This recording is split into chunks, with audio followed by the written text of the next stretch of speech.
Yung masasabi ko lang sa Lazuri, unang ano pa lang namin sa kanila, inquire. Ang bait na ng mga staff, napaka-friendly, hindi sila mahirap i-approach. Tapos pagka may mga questions ka, na ibibigay agad din nila yung sagot para bang i-assist ka nila talaga. Then yung ngayon na mismong event, wala, ang galing. Kasi kahit na yung kagaya niyan, may mga conflict na may mga naging konting problem, nagagawa nila ng paraan. Magaling. Kasi ang ganda na naging ano namin kahit na hindi ano yun? Basta magandang kinalabasan. Ayun.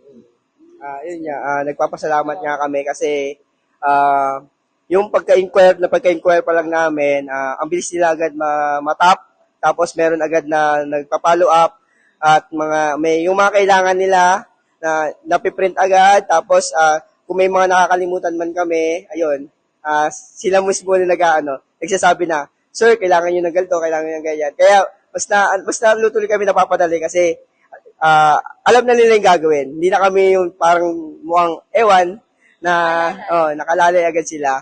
Yun, sulit naman yung namin dito. Yung nagastos namin. Pagkapili. Sulit na sulit. Marami pang privilege na binigay sila sa amin. Tuwang-tuwa kami sa nangyari sa namin, kasal namin.